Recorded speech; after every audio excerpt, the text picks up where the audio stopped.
régime syrien accuse l'armée israélienne d'avoir mené 2 raids dans la région de Damas ce soir. Ce sont des sites d'armement qui auraient été visés. Tsahal ne confirme pas pour l'instant. Élection anticipée en Israël alors que la Knesset vote demain la dissolution. Netanyahou aurait tenté de constituer une nouvelle coalition sans passer par les urnes. Un nouveau typhon dévastateur touche les Philippines 1 an après le précédent qui avait déjà fait des milliers de victimes. Déjà des dégâts et les premiers morts à déplorer.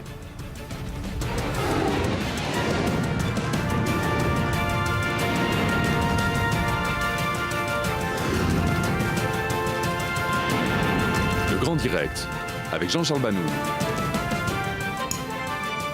Bonsoir à tous. Les grandes manœuvres se poursuivent sur le terrain politique en Israël. Demain, la Knesset doit voter l'acte final marquant sa dissolution et donc la route vers de nouvelles élections anticipées programmées pour le 17 mars prochain. Mais il semble que les dernières heures aient été marquées par de nouvelles manœuvres pour tenter de former une nouvelle coalition à droite. Et puis à gauche, un front qui tente de s'organiser également pour contrer Benyamin Netanyahou. On va en parler longuement dans cette demi-heure. On ira également vous donner des nouvelles de ce qui s'est passé en Syrie dans quelques instants. Mais donc la politique qui va nous occuper avec ici même Daniel Haïk. Bonsoir. Bonsoir, Jean-Charles. Analyste politique donc sur Actu24 News. Et Thomas Dratler, bonsoir à vous. Bonsoir, vous êtes Jean-Charles. membre du Parti travailliste. On en parle tout de suite.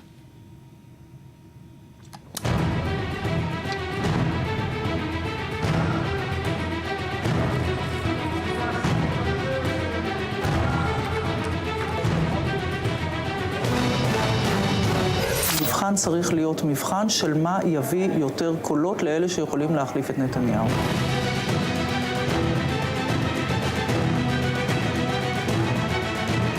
אני מתכוון לנצח את הבחירות הללו ולהרכיב את הממשלה הבאה. זה כל הסיפור. יש לי חשש כבד מאוד שהציבור יימנע מללכת לבחירות, פשוט מתוך כך שהוא כבר לא מאמין.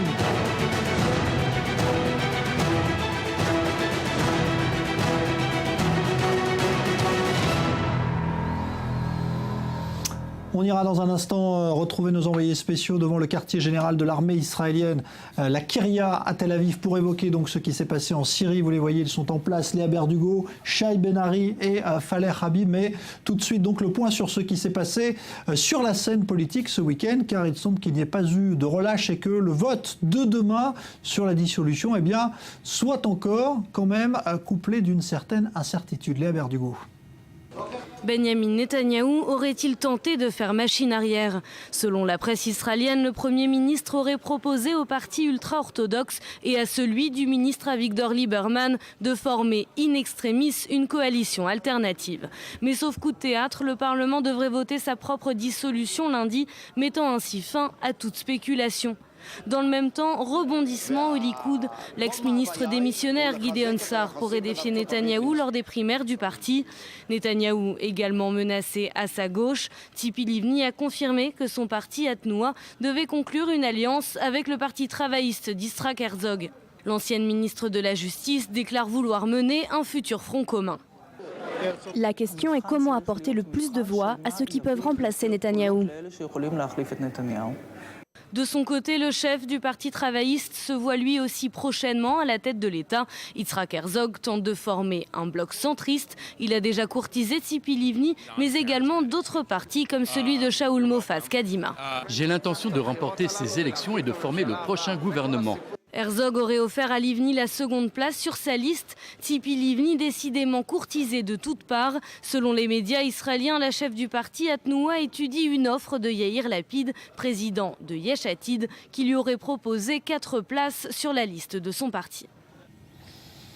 Alors, on va essayer de prendre les sujets les uns après les autres. D'abord, ce qu'on vient de voir là, Daniel Haïk, avec vous, cette coalition, ce front de gauche, là, il est crédible avec Herzog et Livni, dans l'ordre d'ailleurs? Oui, il est tout à fait crédible. Sans Lapid. On l'a dit, les prochaines élections seront des élections de blocs. Il faudra former des blocs pour être potentiellement sollicité par le président de l'État pour former la prochaine coalition gouvernementale. Donc pour être fort, Yitzhak Herzog sait que son parti navigue autour des peut-être 17 mandats dans le meilleur des cas, il a besoin d'un soutien. Ce soutien, c'est Tzipi Livni avec son parti.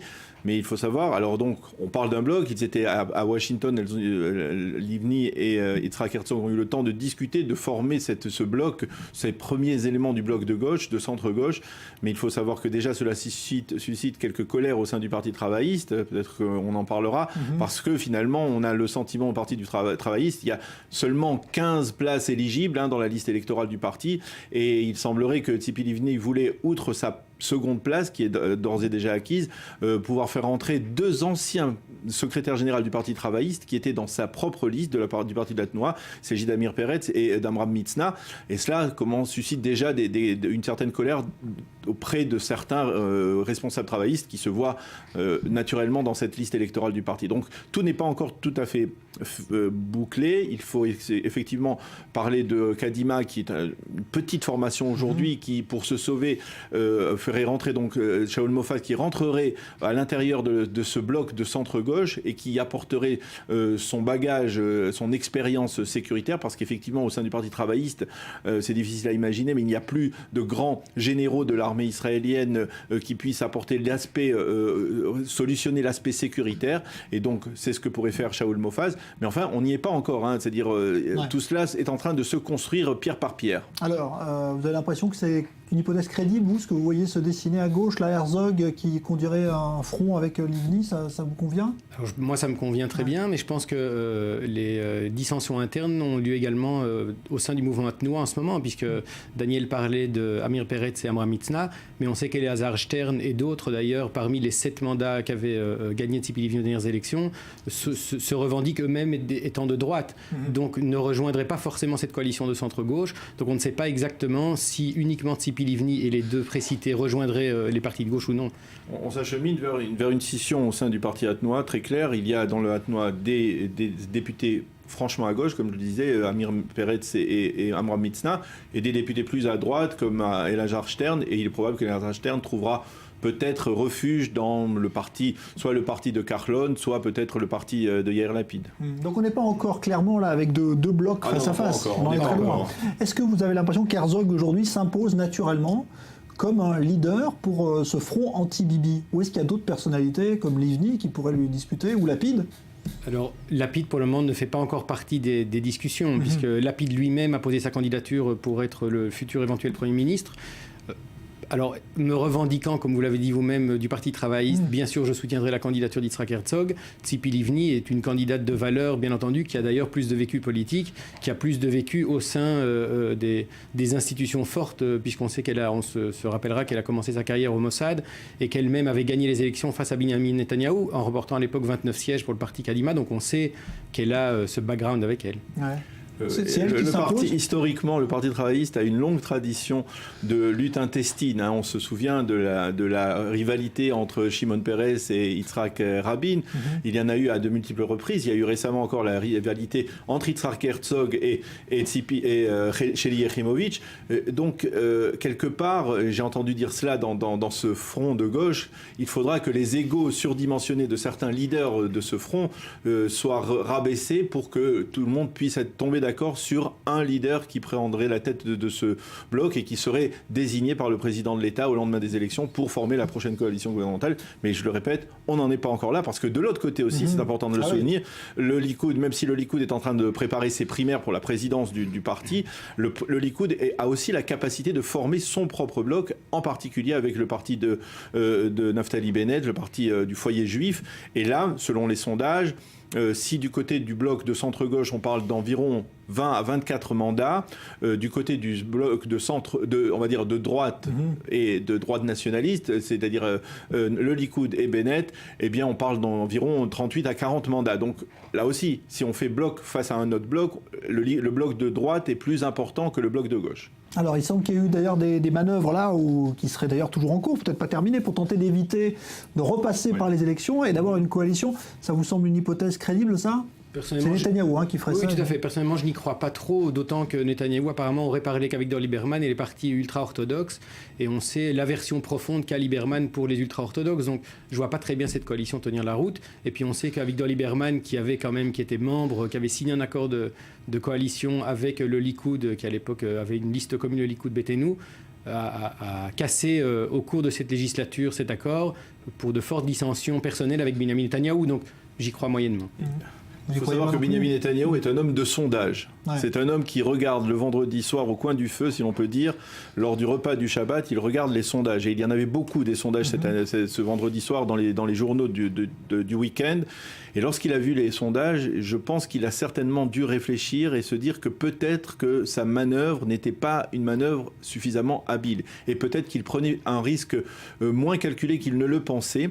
Et c'est peut-être la raison pour laquelle, apparemment, samedi soir, lorsqu'il est allé présenter ses condoléances à Avigdor Lieberman qui a perdu sa mère, ils se sont mis tous les deux de côté dans une salle à part pour essayer de discuter. Et il est possible que, apparemment, Benyamin Netanyahou ait proposé cette option d'annuler la dissolution de la Knesset en seconde et troisième lecture et de former une coalition alternative. On en avait parlé ces dernières semaines, cette coalition alternative, mais c'est Avigdor Lieberman qui apparemment a sonné le glas de cette coalition gouvernementale, de cette coalition alternative, en disant que lui, il n'en était pas question, il ne voulait pas pour l'instant siéger avec les travaillistes, avec les partis orthodoxes. Peut-être qu'il sera obligé de le faire après les élections, mais en tout cas pas pour l'instant. Et puis quelque part, Avigdor Lieberman veut savoir, on ne sait pas exactement quel jeu il joue, mais il joue un jeu assez intéressant. Il n'est pas impossible qu'il pense qu'il peut être le candidat du compromis entre Benyamin Netanyahou, souvent désavoué à droite, et Yitzhak Herzog, qui n'a pas l'envergure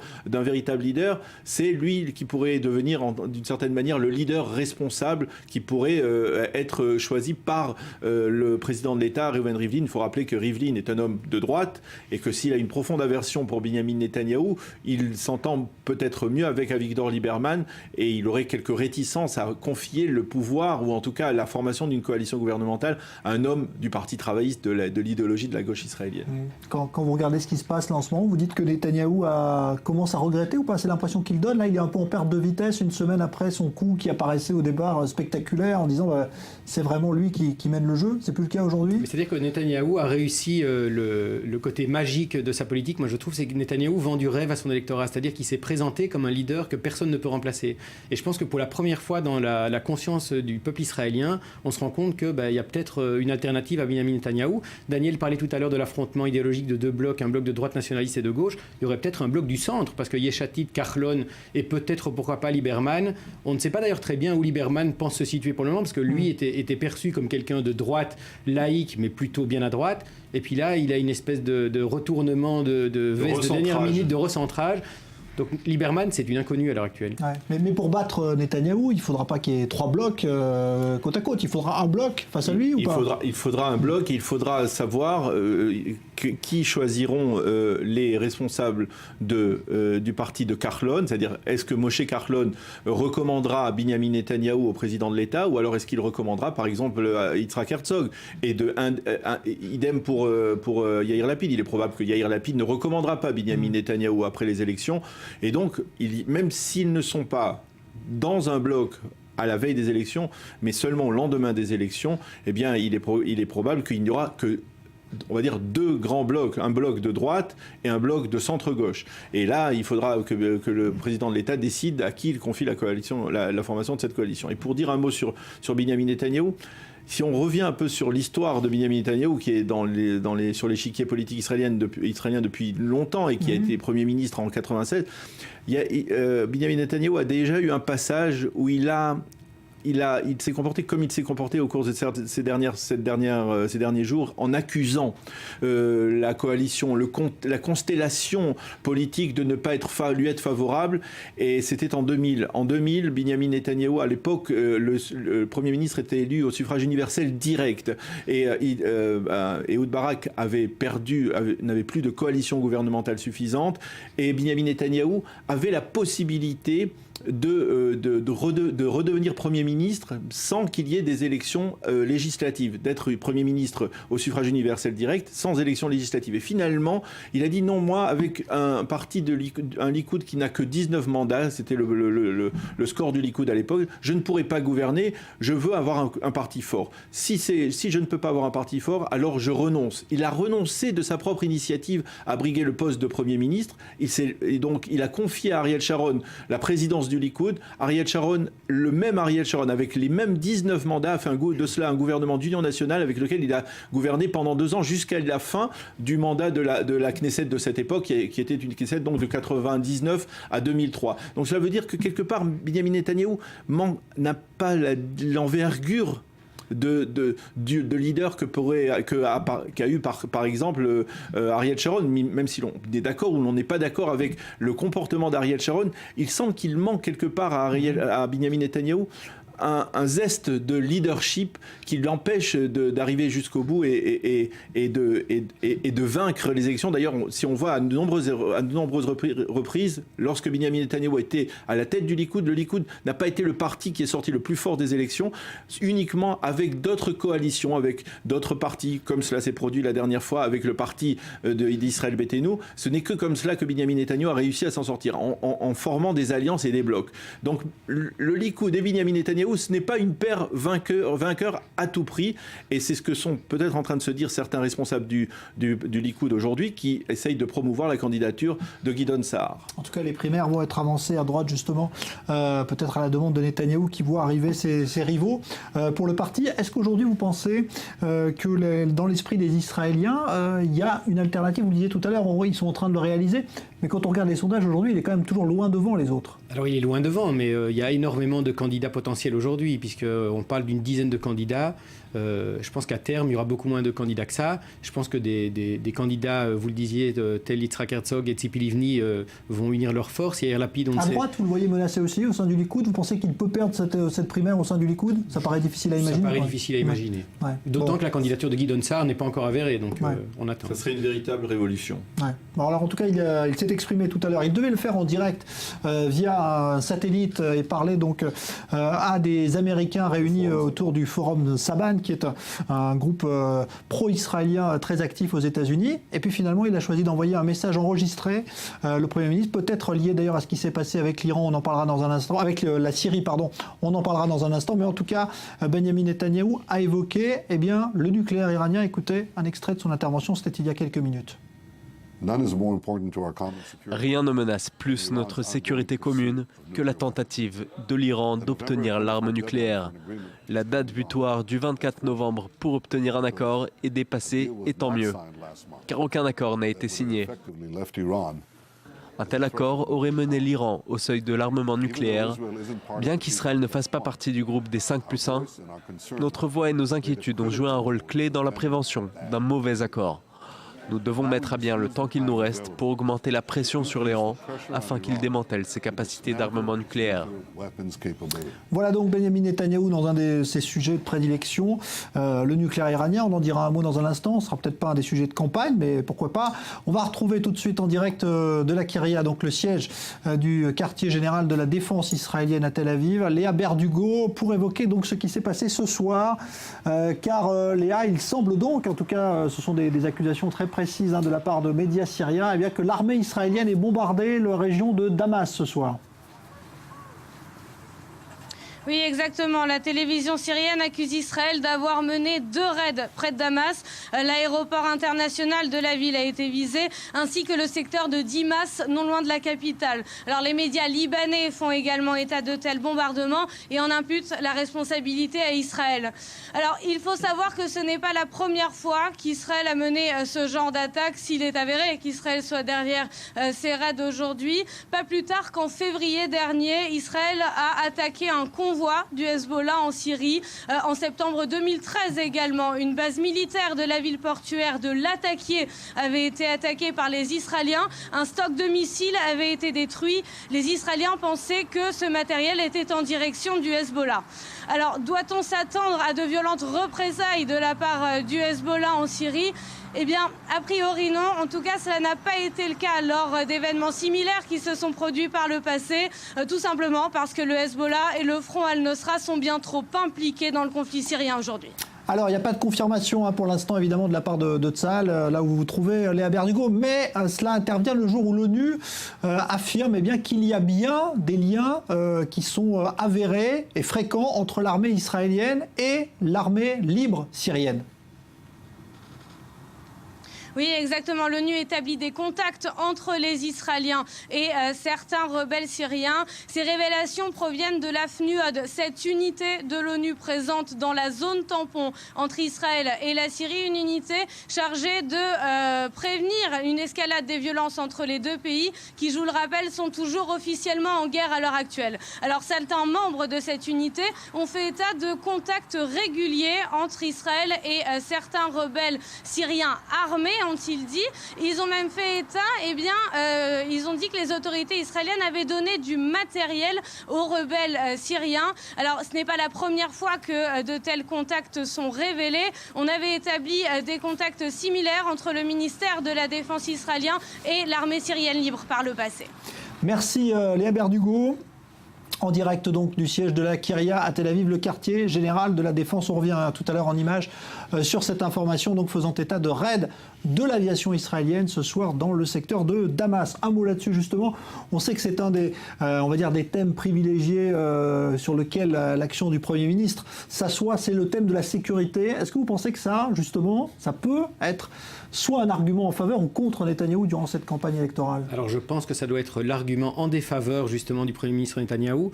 On se souvient qu'en 1996, Daniel en faisait référence tout à l'heure, quand Netanyahou avait gagné les élections face à Shimon Peres à l'époque qui assurait l'intérim suite à l'assassinat d'Yitzhak Rabin, son slogan était Osim Shalom Batuach, donc on fait une paix dans la sécurité.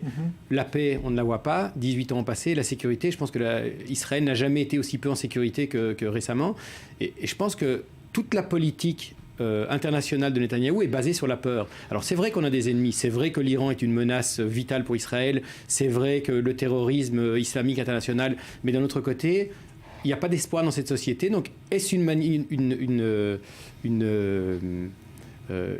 j'oublie mon français, c'est pas grave, une manœuvre politicienne, une manœuvre politicienne, oui ou non? Alors on sait qu'Israël, de manière publique, il y a déjà quelques années, avait annoncé que la ligne Téhéran-Damas serait suivie de toute façon pour éviter que de l'armement transite par la Syrie et arrive au Hezbollah. C'est pas nouveau, mais je veux dire, est-ce que maintenant ça fait partie ou non de la stratégie préélectorale? Il y a des chances. Bon, donc vous y voyez peut-être une manœuvre politique là, alors, ce soir, encore, il faut se référer à l'histoire. L'histoire, c'est le cas le plus connu, c'est le mois de juin 1981. Menachem Begin était alors leader du Likoud, il était Premier ministre et il devait y avoir des élections quelques jours après le 7 juin 1981 et il était en ballottage défavorable, Menachem Begin, à cette époque. Il y a eu cette fameux bombardement de la centrale nucléaire irakienne aux Irak le 7 juin 1981 et quelques jours après, Menachem Begin a été élu de justesse, a été réélu de justesse au poste de Premier ministre. Donc effectivement, la carte sécuritaire joue un rôle majeur dans des élections législatives en Israël. Ça a toujours joué, même au lendemain de la fameuse révolte des tentes sur l'avenue Rothschild à Tel Aviv. Eh bien, c'est avant tout la préoccupation primordiale pour les Israéliens, c'est la sécurité. Et Binyamin Netanyahou va jouer sur cette carte parce qu'il sait que c'est son terrain de prédilection. Il va nous parler de l'Iran, il va nous parler de la menace iranienne, il va nous parler de ce qu'il sait faire, c'est-à-dire lutter contre le terrorisme, et il n'est pas impossible. Alors maintenant, ce sont des spéculations, bien entendu, il n'y a pas de confirmation, il n'y aura probablement pas de confirmation de la part des officiels israéliens concernant ce qui s'est passé à Damas, mais il n'est pas impossible que c'est une carte pour Binyamin Netanyahou de faire rentrer la sécurité à l'intérieur de cette campagne électorale, et sur ce point, on a le sentiment que Binyamin Netanyahou est plus expérimenté au moins que ses collègues et ses rivaux politiques. Alors, je pense que Daniel vient d'utiliser un mot clé, c'est le sentiment que... Parce que je pense que Binyamin Netanyahou a prouvé lors de Tzuk Eitan qu'il n'a pas la réponse forcément aux agressions des mouvements islamistes qui nous entourent. Et je pense que même à gauche, beaucoup de voix s'élevaient contre la tactique militaire utilisée. Et d'aucuns d'ailleurs étaient pour l'occupation complète de la bande de Gaza, le nettoyage, comme cela avait été fait d'ailleurs lors de Chomat Magen en Judée-Samarie ou en Cisjordanie, pour ensuite rendre Gaza libre d'infrastructures terroristes au Fatah. Donc même Tzuk Eitan est sujet à polémique. Je crois que Benyamin Netanyahou n'a peut-être pas jugé à sa juste valeur comment il a terminé cette guerre qui s'est terminée à 2 reprises. Il y a eu 2 fins de ce conflit. La première au début du mois d'août, et après, vous savez que ce conflit a repris pour 15 jours. Et dans l'opinion publique, on n'a pas véritablement compris cette fin en queue de poisson du conflit à Gaza. Et effectivement, si Benyamin Netanyahou croit qu'au niveau sécuritaire, il va être dominant, c'est son impression. Ce n'est peut-être pas l'impression de la rue aujourd'hui en Israël. Est-ce que, comme l'a dit Rivlin aujourd'hui, le président israélien, le fait d'avoir des élections à répétition, alors que pour l'économie, Israël aurait besoin de stabilité, vous pensez que ça peut à un moment aussi détourner l'électorat israélien des urnes? Est-ce qu'on peut craindre une abstention plus forte, par exemple, pour ce scrutin qui arrive moins de 2 ans après le précédent? Oui et non. C'est-à-dire que ce qui est particulier, à mon sens, dans la déclaration du président Rivlin aujourd'hui, c'est qu'on dirait qu'il a l'intention de révéler l'électorat de gauche, parce que l'électorat de gauche doit se mobiliser. L'électorat de droite, je pense, est mobilisé. De toutes les manières, je pense que ce soit Moshe Kahlon et son nouveau parti, le Likoud, quel qu'en soit le futur président, l'électorat bien sûr d'Abayta Yehudi et les Haredim, les ultra-orthodoxes, je pense que cet électorat est un électorat traditionnel mobilisé. Par contre, à gauche, c'est pas certain. Donc je pense que la classe politique va devoir effectivement réveiller les consciences. Et nous, les citoyens, en tout cas, on va tout faire pour que, en tout cas dans le camp du centre-gauche, les gens soient mobilisés. L'abstention, historiquement, l'abstention n'a cessé de grimper, de campagne électorale, d'élection en élection en Israël. Et quelque part, aujourd'hui, ce qui change, c'est l'arrivée de ce que l'on appelle un messie centriste, c'est-à-dire un homme qui aurait une carrière,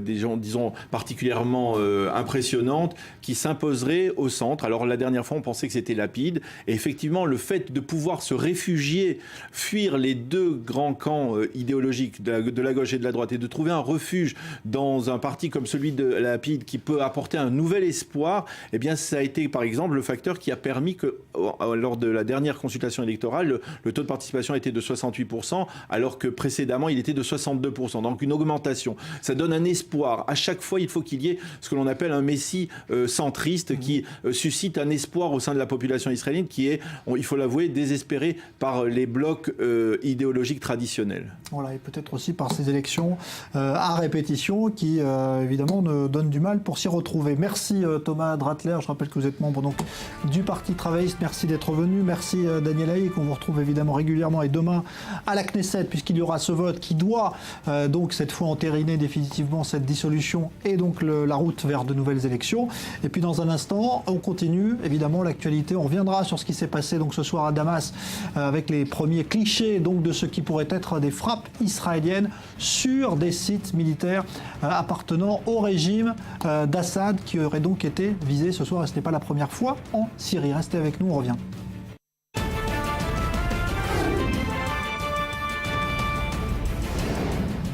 Le régime syrien accuse Israël d'avoir mené 2 raids aériens ce soir dans le secteur de Damas. Des sites de missiles auraient notamment été visés. Aucun commentaire de la part de Tsahal. Les élections anticipées en Israël, la Knesset doit voter demain la dissolution définitive de la Knesset. Netanyahou, lui, tenterait de constituer une nouvelle coalition sans passer par les urnes. Un nouveau typhon dévastateur touche les Philippines 1 an après le précédent qui avait déjà fait des milliers de victimes. Déjà des dégâts et les premiers morts à déplorer ce soir.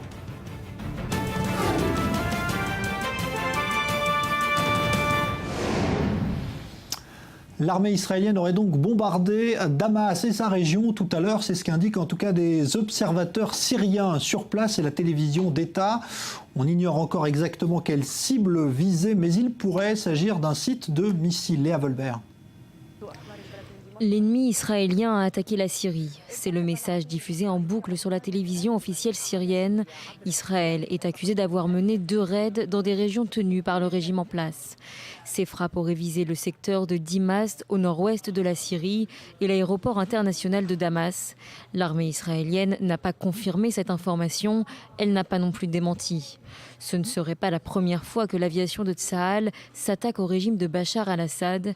Depuis le début de l'insurrection syrienne en 2011, plusieurs frappes israéliennes ont visé des positions militaires syriennes. En janvier dernier, dans la ville portuaire de Latakia, des drones de Tsahal avaient bombardé des lance-missiles russes S-300. Un peu plus tard, en mars, c'est cette fois la région de Quneitra, près du Golan, qui a été visée. Le président russe Vladimir Poutine avait fait savoir en septembre que la livraison à la Syrie du système S-300 avait été suspendue. Mais Israël redoute le transfert d'armes de pointe en Syrie qui servirait au Hezbollah libanais. Selon un porte-parole de l'armée israélienne, en cas de nécessité, Israël est prêt à employer la force. Activité militaire donc d'Israël en Syrie au moment où un rapport de l'ONU estime qu'à la frontière entre Israël et la Syrie sur le plateau du Golan, eh bien, des liens étroits existent entre officiers de l'armée israélienne et ceux de l'armée syrienne libre, les rebelles dits modérés opposés à Assad. Steve Jourdain. Soins médicaux, fourniture de renseignements et peut-être même armement des combattants. Voilà quels seraient les 3 piliers de la coopération entre Tsahal et les rebelles syriens. Selon un rapport cité par nos confrères du journal Haaretz et remis au Conseil de sécurité, une étroite coopération se serait progressivement mise en place entre l'armée israélienne et les forces hostiles à Bachar al-Assad. Les premiers échanges auraient débuté en mars 2013, alors que jusque-là Israël refusait d'accueillir les victimes de la guerre civile syrienne. Les hôpitaux de Safed et de Naharia ouvraient désormais leurs portes aux blessés syriens. À l'époque, les autorités israéliennes justifient une telle mesure en mettant en avant l'impératif humanitaire. Quelque temps après, Israël reconnaît néanmoins avoir des contacts réguliers avec des membres de la société civile syrienne. Selon le Haaretz, ces contacts iraient en fait beaucoup plus loin. Le 3 décembre de l'année dernière, un combattant blessé aurait été transporté par des membres de l'opposition syrienne à travers la ligne de démarcation entre les 2 pays. Il aurait ensuite été accueilli par une ambulance israélienne, elle-même escortée par des véhicules de Tsahal. En novembre, le même procédé se serait reproduit plusieurs fois et plus de 10 blessés auraient ainsi franchi la ligne de démarcation. Selon Damas, Israël appuierait activement le front al-Nosra dans sa lutte contre le régime d'Assad. Le mois dernier, la communauté druze israélienne accusait le gouvernement de soutenir les factions les plus radicales des milices sunnites syriennes, État islamique inclus. Et l'ONU qui tente de mettre en place un cessez-le-feu dans la ville syrienne d'Alep où les rebelles affrontent le régime depuis des mois maintenant. Une rencontre doit avoir lieu avec les principaux chefs rebelles d'Alep, rencontre qui aura lieu en Turquie afin de leur soumettre un plan déjà accepté par Damas. Et puis toujours en Syrie, cette fois dans l'Est, à Dar el-Zer, l'aéroport militaire qui était convoité par les troupes djihadistes de l'État islamique, eh bien, serait retombé aux mains du régime d'Assad. Au Pakistan, l'identité du chef d'Al-Qaïda tué ce week-end par l'armée pakistanaise vient d'être révélée. Il s'agit d'un des terroristes les plus recherchés au monde, responsable notamment d'avoir préparé des attentats sur le sol américain. Elsa Mouri. Les États-Unis offraient 5 millions de dollars de récompense pour sa capture. Adnan El-Shukri Joma était considéré par le FBI comme l'un des plus dangereux terroristes au monde et faisait partie de la liste américaine des terroristes les plus recherchés. Il était considéré comme le chef des opérations extérieures d'Al-Qaïda, autrement dit comme le cerveau de plusieurs attentats. En 2009, il avait été mis en cause dans un complot visant à faire exploser plusieurs bombes dans le métro de New York, un attentat déjoué par les services secrets américains. Ce Saoudien de 39 ans était arrivé aux États-Unis enfant lorsque son père avait obtenu un poste dans une mosquée de Brooklyn. L'homme aurait ensuite plié bagage pour l'Afghanistan avant de se réfugier dans le Waziristan pakistanais, fief régional des djihadistes d'Al-Qaïda. C'est là, dans le village de Shinwarsak, qu'il a été abattu par l'armée pakistanaise, qui a aussi tué plusieurs gardes du terroriste. Depuis juin, l'armée pakistanaise a lancé une vaste opération militaire au Waziristan du Nord, une zone tribale semi-autonome servant depuis des années de refuge aux insurgés talibans et à leurs alliés d'Al-Qaïda. Les Américains envoient régulièrement des drones sur la région. Ce dimanche matin, une frappe d'un drone américain a tué 4 rebelles islamistes. Et les Américains, justement, ont transféré ce matin 6 détenus de leur prison pour islamistes de Guantanamo vers l'Uruguay. Ce pays d'Amérique du Sud a accepté d'accueillir 4 Syriens, un Tunisien et un Palestinien en tant que réfugiés, car ils ne pouvaient plus retourner dans leur pays d'origine où ils risquaient d'être poursuivis. Le Pentagone et la Maison-Blanche qui ont de nouveau défendu aujourd'hui le bien fondé de l'opération des forces spéciales au Yémen ce week-end. Opération qui a échoué à faire libérer l'otage américain qui était retenu par Al-Qaïda. Un autre otage sud-africain a lui aussi été exécuté par ses ravisseurs lors de l'assaut. Il était pourtant sur le point d'être libéré et le gouvernement sud-africain a fait part de son immense tristesse ce soir. Myri Maman. L'émotion est grande en Afrique du Sud après la mort de l'otage Pierre Korki. Les messages de solidarité affluent notamment sur les réseaux sociaux depuis l'annonce de sa mort. L'association caritative sud-africaine musulmane qui négociait depuis un an la libération de l'enseignant a fait savoir que sa mort intervient alors que sa libération était toute proche. C'était vraiment un choc, surtout que la semaine dernière, j'ai dit à Yolande, l'épouse de Pierre, qu'il serait de retour à la maison pour Noël. Pouvez-vous imaginer l'anéantissement pour la dame, émotionnellement et psychologiquement, de recevoir cet appel, après que je lui ai dit que c'était presque terminé? L'opération pour libérer l'otage américain Luke Somers a donc coûté la vie aux 2 otages, un échec que certains spécialistes attribuent au manque d'informations à disposition des services de renseignement américains, des informations précieuses comme le lieu de détention ou les mouvements des ravisseurs. Les circonstances exactes de leur mort restent donc incertaines. Les autorités yéménites soutiennent, tout comme Washington, que les ravisseurs ont tiré sur les 2 otages pour les liquider après avoir refusé de se rendre. Pour Washington, tout a été fait dans les règles. Cette mission, dont il y aura plus de détails prochainement, a été très bien réalisée. C'était une mission très dangereuse et compliquée. Mais comme toujours dans ces efforts, il y a des risques. Le président américain Barack Obama a lui justifié l'opération militaire par le danger immédiat que courait l'otage américain Luke Somers. Elle a été lancée dans l'urgence moins de 24 heures avant l'expiration de l'ultimatum lancé par Al-Qaïda au Yémen de tuer l'otage américain. Les Philippines, de nouveau touchées par un violent typhon. Cette fois, il s'appelle Agupit et il a déjà causé de sérieux dégâts alors que la population, encore traumatisée par la tempête Haiyan de l'an passé, a quitté la zone touchée. On dénombre ce soir au moins 2 morts. Leslie Rezoug. Des maisons soufflées par des bourrasques qui soufflent à 200 km/h, des rues rendues impraticables par des pluies diluviennes, des images impressionnantes des Philippines un an seulement après le super typhon Haiyan. Le nom de cette nouvelle catastrophe météorologique pour l'archipel, Agupit. Si le pays est coutumier des cyclones et autres tornades, ce nouveau typhon est le plus violent à l'avoir touché cette année. Dès samedi, la tempête venue de l'océan Pacifique commence à frapper les villages de pêcheurs. Elle poursuit désormais sa route vers l'est, une véritable catastrophe pour des habitants qui n'ont qu'un seul mot d'ordre, se mettre le plus rapidement possible à l'abri. Écoles, églises, gymnases, 1 million de Philippins ont déjà quitté leur maison pour s'y réfugier. Une demande pressante qui émane des autorités et ces dernières tâchent désormais d'organiser les secours. Comme nous l'avons déjà dit hier, nous faisons des opérations de sauvetage une véritable priorité. Comme je l'ai déjà mentionné, les routes ne sont pas praticables pour l'instant. C'est le chantier prioritaire du ministère des Travaux publics et des routes, du gouvernement local et des forces armées des Philippines afin que nous ayons le champ libre pour apporter les vivres nécessaires à la population. Une aide qui s'organise afin d'éloigner le spectre du typhon Haiyan qui avait fait des milliers de morts. Pour le moment, les autorités n'ont pas annoncé de pertes, mais elles ne sous-estiment pas pour autant l'impact possible d'Agupit.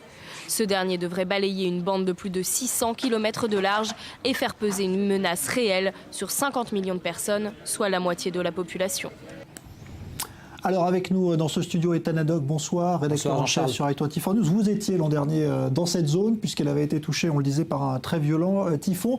Est-ce qu'on peut parler de fatalité? Est-ce que le même endroit soit retouché quelques mois plus tard? Bon, d'abord, la zone, de manière naturelle, est régulièrement balayée par des tempêtes et par des cyclones. Donc ça, de ce point de vue-là, on peut dire que c'est une fatalité. Ce qui devient une fatalité, c'est qu'ils deviennent de plus en plus forts, puissants, extrêmes. Et ça, c'est dû vraisemblablement aujourd'hui à ce qu'on le sait maintenant, il n'y a plus place pour le scepticisme écologique tout cas concernant le réchauffement climatique et le changement climatique, ils deviennent de plus en plus puissants, ces cyclones. Et comme on l'a vu, Haiyan l'an dernier était extrême, il avait dépassé les 300 km/h. Cette année, on est à 200 km/h avec Agupit, mais bon, effectivement, ils deviennent de plus en plus forts. Alors, la zone avait été complètement dévastée l'an dernier, vous l'aviez constaté. Ça veut dire que là, les mêmes endroits sont touchés. Comment vont faire face les habitants ? Voilà, le problème, c'est qu'il s'agit d'une population avec une infrastructure très pauvre. La différence cette année, il faut le dire, c'est que l'armée, en tout cas le gouvernement philippin, a pris les devants, a évacué des millions, plus d'1 million de personnes ont été évacuées. Donc cette fois-ci, ils se sont préparés. Il est moins puissant, il y aura des dégâts. Vous savez, ce qui se passe, et surtout après, c'est-à-dire qu'ils vont se retrouver dans des problèmes d'infrastructures détruites. Leurs maisons vont être détruites parce que ce sont des maisons très frêles, des habitations très frêles avec une infrastructure très pauvre. Ils vont être en manque d'eau, en manque de nourriture peut-être au début. Déjà, la zone où nous étions l'an dernier, l'île de Cebu, où Tsahal avait justement été intervenu, est déjà privée d'électricité à l'heure actuelle. Et donc ça, c'est surtout les semaines et les mois qui vont venir. Ils vont avoir du mal à récupérer déjà de l'an dernier, encore une fois, maintenant. Oui, parce que la zone n'avait pas été totalement reconstruite, on l'imagine. Exactement. Et qu'elle est frappée de nouveau. Voilà. Merci beaucoup, Ethan Haddock, donc, pour ces précisions. La France veut décréter la lutte contre le racisme et l'antisémitisme grande cause nationale. C'est ce qui a été annoncé ce matin lors d'un rassemblement à Créteil, quelques jours après l'agression antisémite de lundi dernier contre une famille juive. Joseph Emmanuel. Une cause nationale. C'est ainsi que le ministre de l'Intérieur a appelé dimanche la lutte contre le racisme et l'antisémitisme. Un discours tenu à Créteil lors d'un rassemblement de plusieurs centaines de personnes en réaction à l'agression antisémite survenue une semaine plus tôt. À travers ces actes de haine, ce n'est pas seulement votre communauté que l'on attaque, c'est la République.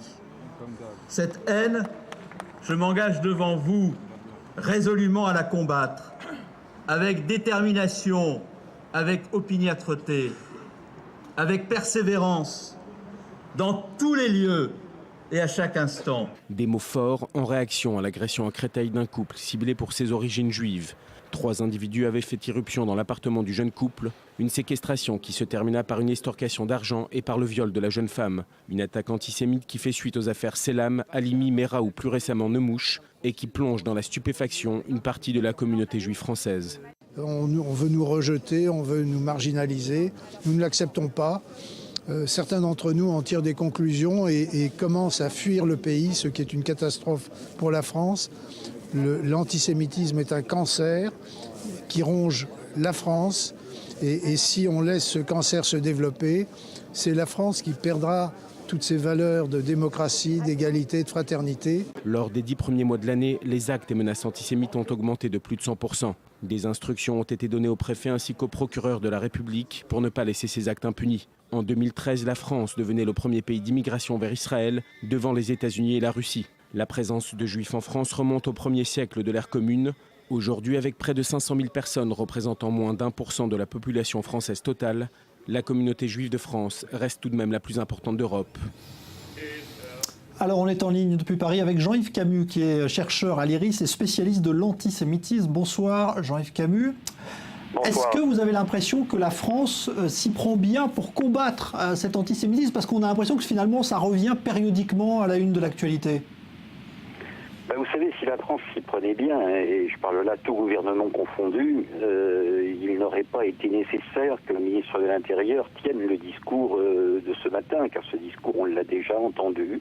On l'a déjà entendu à plusieurs reprises, notamment après l'assassinat d'Ilan Halimi. On l'a réentendu après l'action du terroriste islamiste de Toulouse.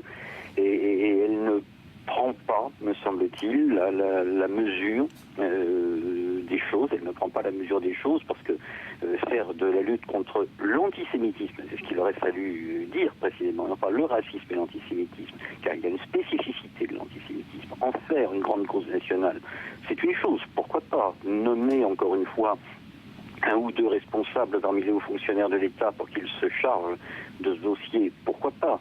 Mais les résultats ne sont pas là. Et si les résultats ne sont pas là, c'est d'abord parce qu'on a trop tardé à nommer les choses, et c'est ensuite parce qu'il y a encore un suivi judiciaire, une action judiciaire qui n'est pas à la hauteur des événements. Vous me direz, on ne peut pas condamner un prévenu à une peine supérieure à celle qui est prévue par le code pénal, c'est un fait, mais pour autant, je crois que c'est aujourd'hui, en plus du mot nécessaire d'éducation, en plus de tout ce qui a été dit sur la nécessité de répéter, notamment aux enfants et aux adolescents, que l'antisémitisme est un cancer, eh bien, il y a aussi un mot à prononcer qui est celui de répression. Car et la culture de l'excuse et une répression judiciaire sans doute encore trop faible de ce type d'action ne peut que conduire à leur répétition. Merci beaucoup Jean-Yves Camus, merci pour cette intervention. Je rappelle que vous êtes chercheur à l'IRIS et donc spécialiste de l'antisémitisme. Alors on le dit, en France, il est parfois lié à ce que l'on a appelé l'importation du conflit israélo-palestinien. Eh bien justement, une association israélienne s'est rendue à Paris ainsi que dans d'autres pays d'Europe pour expliquer ce conflit israélo-palestinien et tordre le cou à certaines idées reçues. Reportage à Paris, Maël Benoliel. Nouvelle destination pour l'Institut de Jérusalem pour la justice. Après Stockholm, il y a quelques mois, direction cette fois Paris. Au programme, 3 conférences, une à Sciences Po, une autre à l'Assemblée nationale et une dernière face à des étudiants en journalisme. Le tout organisé en collaboration avec l'association israélienne Le Visage d'Israël. Des conférences durant lesquelles les membres de ces organisations vont s'efforcer d'apporter une autre vision du conflit israélo-palestinien. Le dialogue et l'échange d'idées, c'est l'essence même de la démocratie. Ce qui est marrant par contre, c'est qu'il y a toujours des personnes qui doutent des propos de Christie, une Palestinienne de Bethléem, que nous avons dans notre panel, et qui lui disent « Non, non, ce que tu dis n'est pas vrai ». Et c'est ce qui se passe la plupart du temps, car ce que pensent les défenseurs de la Palestine n'est pas basé sur ce qui se passe dans la réalité.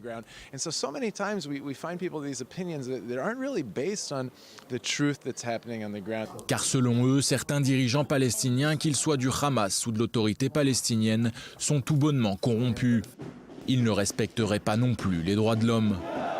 Pas de liberté d'expression, des arrestations arbitraires quotidiennes et des milliards de dollars d'aide internationale constamment détournés depuis des dizaines d'années. Plus que jamais, que soit mis en place une commission d'enquête au sein des instances européennes qui regarde l'usage qui a pu être fait des centaines de millions d'euros mis à disposition de l'autorité palestinienne pour construire des écoles et des hôpitaux, et dont on sait qu'ils ont plus été utilisés à des fins de corruption ou de construction de tunnels pour aller tuer des civils israéliens.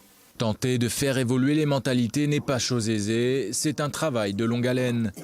Et l'Institut de Jérusalem pour la justice, ainsi que le Visage d'Israël, ne comptent pas s'arrêter en si bon chemin. Prochaine destination, Berlin, au mois de mai prochain. Et l'armée israélienne a décidé d'ouvrir 8 enquêtes supplémentaires sur de possibles exactions commises durant la dernière guerre à Gaza. Des enquêtes qui visent notamment le bombardement d'une maison ayant fait 27 morts, dont de nombreux enfants, et ce après avoir été saisis par des ONG. Léa Volbert. Le procureur général militaire de l'armée israélienne annonce l'ouverture de 8 nouvelles enquêtes criminelles internes. Il s'agirait de possibles bavures commises par les soldats de Tsahal au cours de l'opération Bordure Protectrice en juillet et août dernier. Un communiqué fait état de la mort de 2 chauffeurs d'ambulance palestiniens qui auraient été visés par des soldats, la mort de 27 civils dans le bombardement d'une maison le 20 juillet à Khan Younes, un Palestinien tué alors qu'il brandissait un drapeau blanc, et 4 incidents de vol commis par des soldats dans des maisons palestiniennes. Tsahal s'est engagé à examiner toute allégation crédible de mauvaise conduite, et pour ce faire, une nouvelle structure interne a été créée, la structure de recherche et d'évaluation des faits. Dès les premiers jours de l'opération Bordure Protectrice au mois de juillet, une commission a été mise en place s'engageant à faire la lumière sur les éventuelles exactions des soldats israéliens. Une centaine de dossiers ont déjà été déposés, 85 incidents sont actuellement en cours d'examen. En septembre dernier, Tsahal avait déjà annoncé l'ouverture de 5 enquêtes criminelles, notamment sur le bombardement d'une école de l'ONU et sur le bombardement d'une plage qui avait coûté la vie à 4 enfants. L'ONU et plusieurs organisations de défense des droits de l'homme avaient vivement fustigé les ripostes de Tsahal, jugées disproportionnées. Le Conseil des droits de l'homme de l'ONU a pour sa part créé une commission indépendante chargée d'enquêter sur toutes les violations de la loi humanitaire internationale dans la bande de Gaza. Le service de sécurité intérieure, le Shin Bet, annonce avoir arrêté plusieurs suspects dans l'enquête sur l'incendie de l'école judéo-arabe de Jérusalem. C'était la semaine dernière. Aucune précision encore sur l'identité des suspects dont la garde à vue a été prolongée. Un Palestinien blessé lors de l'attentat à la voiture bélier du 5 novembre dernier contre le tramway de Jérusalem est mort aujourd'hui à l'hôpital des suites de ses blessures. Âgé de 60 ans, il est donc la 3e victime de cette attaque à la voiture bélier. Jérusalem, où l'état d'alerte reste toujours en vigueur après la vague d'attentats de ces derniers mois. Mais la municipalité, elle, continue d'expliquer que les constructions à Jérusalem-Est peuvent être un facteur d'apaisement et non pas de tension avec la population arabe. Reportage Ran Schneck et Julia Ganancia.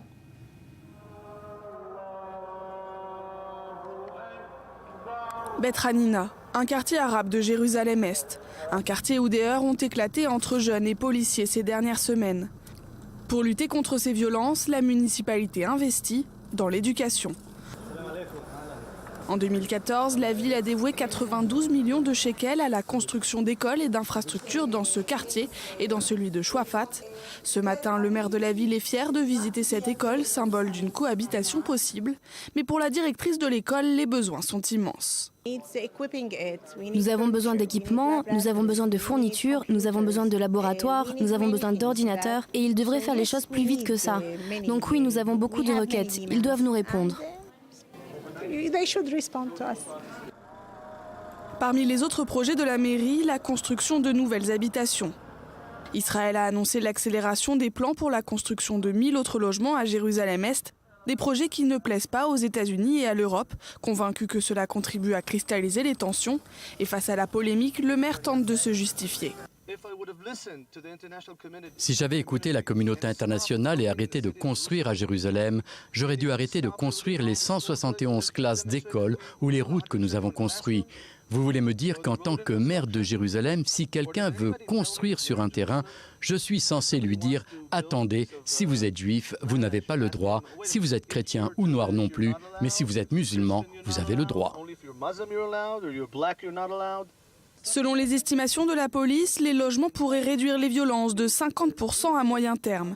Et l'objectif de la municipalité, c'est aussi et surtout la sécurité. En temps normal, 3000 policiers sont déployés à Jérusalem, mais actuellement, c'est 1200 policiers de plus.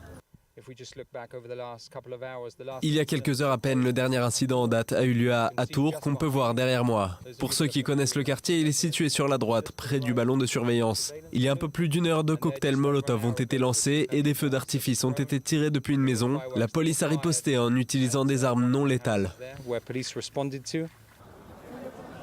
Car c'est un calme précaire qui règne sur la ville sainte. Depuis l'attentat de la synagogue, la police est en alerte et des heurts éclatent régulièrement à Chouafat, Silouane et Abou Tor.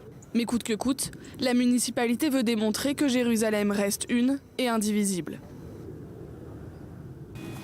L'actualité sportive, c'est tout de suite.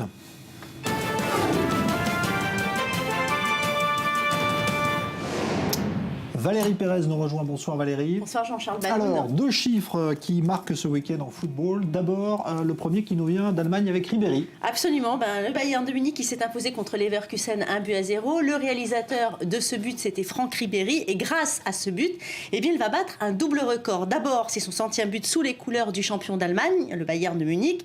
Et en plus, il a joué son 186e match en Allemagne. Ça veut dire qu'il devance Mathieu Delpierre qui lui avait joué 185 matchs et Willy Sagnol qui lui avait joué 184 réalisations. Très beau but d'ailleurs, on le voit sur ces images. On a de la chance de le voir. En plus. Alors maintenant on part en Espagne avec là aussi un autre record. Oui, alors c'est celui de Cristiano Ronaldo évidemment. Alors celui-là, il adore faire exploser les compteurs. Le Portugais a inscrit 3 buts, vous le savez, contre le Celta Vigo. C'est lui qui a inscrit donc ce fameux triplé. Et donc il a son compteur à 23 réalisations en 13 matchs depuis le début de la saison en Liga, soit une moyenne de 1,77 buts par match, ce qui est pas mal. Et c'est aussi 23 le nombre de triplés qu'a réalisé Ronaldo depuis son arrivée en Espagne en 2009. C'est un record pour le championnat espagnol. Alors, il a donc marqué son 152e but avec ce triplé, 150 buts avec le premier but, plus 2, ça fait 152. Bravo à Cristiano Ronaldo. Et il n'a pas fini, il ne va pas s'arrêter là aussi. Il est bien en route pour le Ballon d'Or, lui. Et voilà, il fait partie effectivement des 3 finalistes, favoris ou pas. En tout cas, pour vous, c'est le favori. Alors, on va maintenant parler de tennis. Normalement, c'est les vacances en décembre, mais apparemment, les stars ont décidé décidé de s'offrir un petit surplus. Oui, à la création d'un nouveau tournoi en fait international. Donc ça se passe, regardez les images à New Delhi où vous allez apercevoir Novak Djokovic et Roger Federer. C'est une compétition qui a commencé le 28 novembre dernier, qui regroupe 4 franchises qui sont dans 4 villes asiatiques différentes et chacune dispose d'un budget de 10 millions de dollars pour recruter des joueurs actuels et retraités. Alors au menu, il y a des matchs en simple, des matchs en double et puis un tournoi des légendes. Alors Murray, Nadal, Tsonga, mais aussi Serena Williams ou encore André Agassi font partie du voyage. On va tout de suite écouter Anna Ivanovic et Gaël Monfils qui font partie de ce casting de rêve. Jean-Charles Banoun.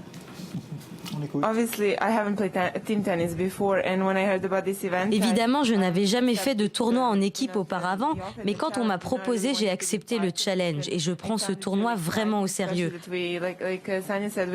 Je suis très excitée à l'idée d'y participer. C'est différent, mais on aime vraiment ça. Pour moi, je veux dire pour un joueur comme moi, qui aime jouer de longs matchs et aller titiller mes limites physiques, ça me plaît beaucoup. Voilà, le tennis, donc comme le football qui arrive en Inde en force, ils ont les moyens de payer des stars pour venir. Eh oui, ils veulent devenir un pays de compétition internationale et je pense qu'avec les dollars qu'ils mettent sur le tapis, ils vont pouvoir faire venir les plus grandes stars du monde. Merci beaucoup Valérie Pérez, voilà pour l'actualité sportive.